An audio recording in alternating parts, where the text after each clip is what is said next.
जैसा कि last episode में हमने देखा कि एल्डर्स बड़ी मुश्किल से मॉन्स्टर को सील कर पाए थे, लेकिन उनके सामने एक और चुनौती अब आ खड़ी हुई थी। वहाँ इविल हान फैंग आ गया है, जो कहता है कि मैंने सोचा नहीं था कि इस जगह इतनी खतरनाक स्ट्रेंज फायर होगी। तुम एल्डर्स ने इसे सीक्रेट बनाए रखा। लिन सियाओ इसे देखकर समझ जाता है कि ये लोग ब्लैक हॉर्न से हैं और ये इनाकोट जैसी शक्तिशाली जगह पर आने की हिम्मत कर पाए हैं, यानी ये काफी ज्यादा शक्तिशाली लोग हैं। एल्डर सू क्वेन कहते हैं कि तो तुम हो हान फैंग, ब्लैक हॉर्न रीजन के मेडिसिन एम्परर। हान फैंग कहता है कि ये नाम तो इन लोगों ने मेरा प्यार से दे दिया है। आउटर कोट एल्डर, जिसका नाम हम for the time being Elder fatty कहेंगे, उसको देखते हैं। वो हान फैंग से पूछते हैं कि आखिर बिना बुलाए तुम यहाँ क्या करने आए हो। हान फैंग कहता है कि एलियन फायर पूरी दुनिया में बहुत स्ट्रेंज और यूनिक चीज है और तुमने इसे यहाँ सील कर रखा है। ये बहुत क्वालिटी वाला काम है। एक फार्मासिस्ट होने के नाते हमारे लिए फ्लेम्स ही सब कुछ होती हैं और हम इनका दुख नहीं देख सकते हैं, इसलिए मैं कैनन कॉलेज से रिक्वेस्ट करता हूँ कि वो इसे छोड़ दें। एल्डर फैटी कहते हैं कि ये क्या मजाक है, यहाँ के 3 साल का बच्चा भी जानता है कि ये मॉन्स्टर कितना ज्यादा खतरनाक है। तुम्हारा मकसद इसे हासिल करने का है। और फिर तभी सभी एल्डर्स एक मिलिट्री फॉर्मेशन में खड़े हो जाते हैं और एल्डर सू क्वेन कहते हैं कि झाड़ी के पीछे छुपकर वार करने की फितरत तुम्हारी तो नहीं थी।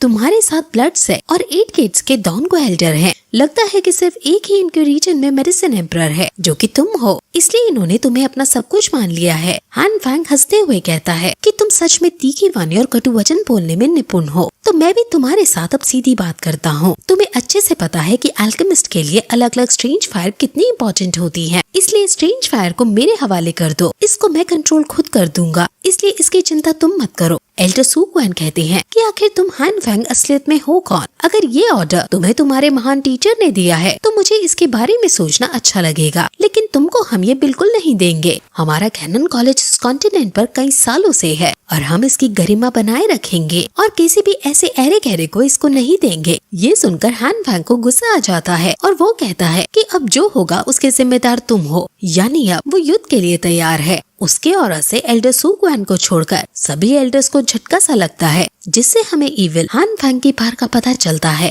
वो अपनी स्ट्रेंज फायर को निकालता है और ये देखकर जियान भी हैरान है। वो याओ लाओ से इसके बारे में पूछता है, जिस पर टीचर कहते हैं कि मैं ठीक हूँ, मेरी चिंता ना करो, मैं बस थोड़ा सदमे में आ गया था इस गद्दार को देखकर। तुम हान फैंग की चिंता मत करो, जब तक तुम यहाँ छुपे हो तुम उसके टारगेट नहीं हो, इसलिए तुम इन बड़े लोगों की फाइट में मत पड़ो। एल्डर सू क्वेन कहते हैं कि मैं तुम्हें आखिरी वार्निंग दे रहा हूँ, तुम यहाँ से लौट जाओ और मैं तुम्हें माफ कर दूंगा, वरना तुम्हें इसका अंजाम भुगतना होगा। हमारे दीन यहाँ आ जाएंगे और वो फिर तुम्हें नहीं छोड़ेंगे। दीन का नाम सुनकर हान फैंग के साथी डर से जाते हैं, लेकिन हान फैंग जोर जोर से हंसकर कहता है कि तुम किसको पागल बना रहे हो? तुम्हारे दीन काफी लंबे समय से नहीं आए हैं, किसी को नहीं पता कि वो कहाँ हैं, तो तुम भला उनको कैसे बुलाओगे? और वैसे भी अगर अब मैं ये स्ट्रेंज फायर हासिल कर लूंगा तो मैं इतना स्ट्रॉन्ग हो जाऊंगा कि अगर दीन भी मुझ पर हमला करे तो मैं उसे हरा दूंगा। ये सुनकर एल्डर सू क्वेन को भी गुस्सा आ जाता है और वो अपने फाइटिंग पोजीशन में आते हैं और कहते हैं कि अब ये बुढ़ा आदमी भी देखेगा कि तुम इसे कैसे हासिल करते हो। हान फैंग एल्डर सू क्वेन को जिद्दी कहता है और कहता है कि भले ही तुम दो सॉन्ग हो, लेकिन तुम्हें हराना नामुमकिन नहीं है। मेरे ब्लैक हॉर्न रीजन में कई लोग हैं जो तुम्हें टक्कर दे सकते हैं। और फिर वो अब मिस्टर गोल्ड और सिल्वर को यहाँ बुला लेता है, जो कि ये दोनों भाई वहाँ आ जाते हैं। हान फैंग ने इन दोनों भाइयों को किसी चीज के बदले में यहाँ बुला लिया है और अब ये एल्डर सू क्वेन से लड़ेंगे। सिल्वर कहता है कि जो भी हान फैंग मांग रहा है इसे दे दो, हम तुम्हें ज्यादा दर्द नहीं देंगे।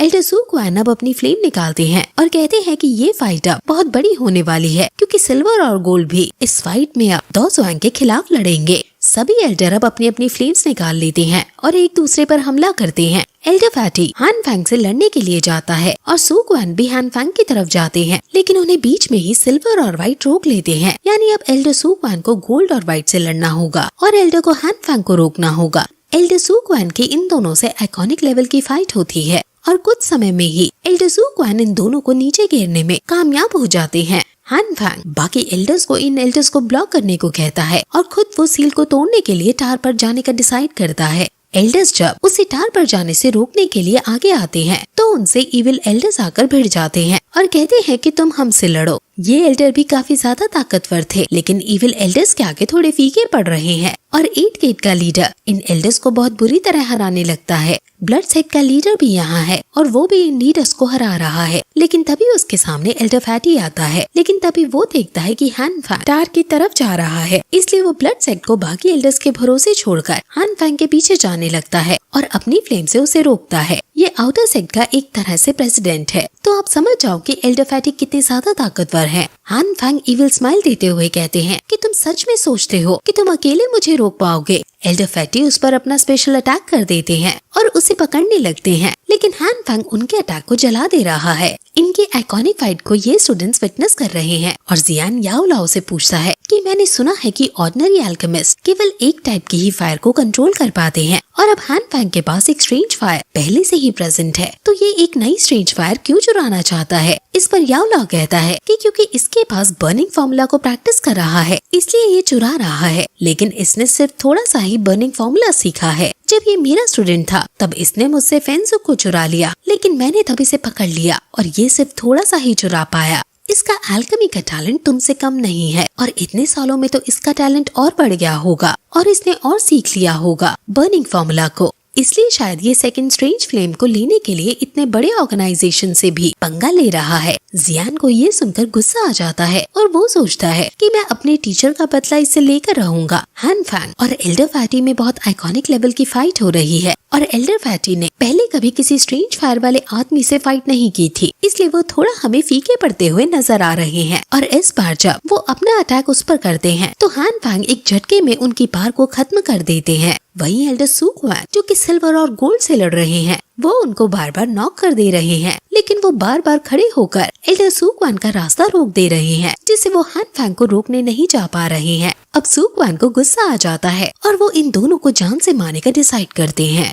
गोल्ड और सिल्वर अब कंबाइंड स्किल का यूज करके एक हो जाते हैं और वो भी ज्यादा इंटेंसिटी से अब सू क्वान पर हमला करने लगते हैं। इनके बीच की बैटल अब बहुत ज्यादा इंटेंस रूप ले लेती है और ये दोनों ही अब एक दूसरे के खून के प्यासे हो जाते हैं और फिर वो गोल्ड एंड सिल्वर प्रिजन वाला क्रिएट करते हैं और उसमें एल्डर सू क्वान को फंसा देते हैं। ये देखकर जियान डर जाता है और वो याओ लाओ को बताते हैं कि इनकी कंबाइंड स्किल की वजह से ये अब 2 सॉन्ग लेवल पर पहुंच गए हैं और इनका जो ये प्रिजन है ये काफी खतरनाक है। जियान पूछता है कि अब हमें क्या करना चाहिए, जिस पर याओ लाओ उसे अभी रुकने को कहता है। असल में जियान को भी ये चिंता है कि अगर हान फैंग ये स्ट्रेंज फायर ले गया तो उसे ये नहीं मिल पाएगी, लेकिन अगर अब वो टार पर जाकर इसे खुद ले लेता है तो वो अकेला इसे हासिल नहीं कर पाएगा और वो उससे इस पब्लिक की क्रिटिसिज्म भी सहनी पड़ेगी, क्योंकि इन सभी को भी हमारा मोटिव हान फैंग जैसा ही लगेगा।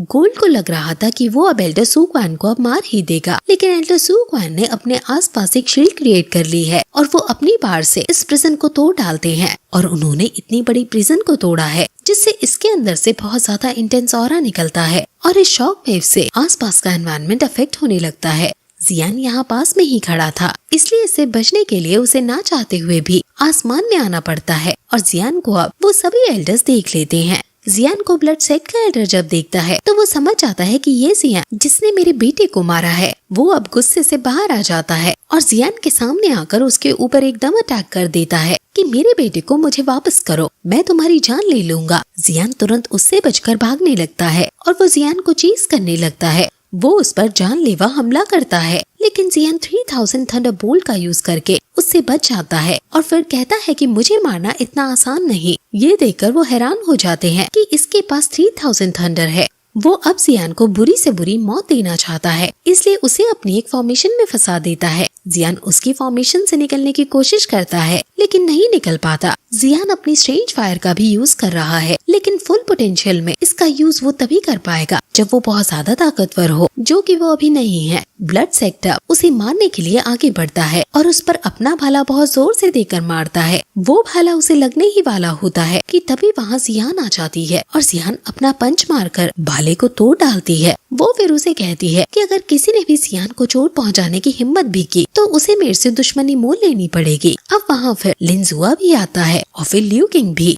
ये सीन देखने में काफी अच्छा था और ये सभी लोग जियान के साथ हैं और जियान का दुश्मन इनका दुश्मन है। सबसे आगे जियान खड़ी है और अब हम जियान का फुल पोटेंशियल देखेंगे और फिर ये एपिसोड यहीं खत्म हो जाता है।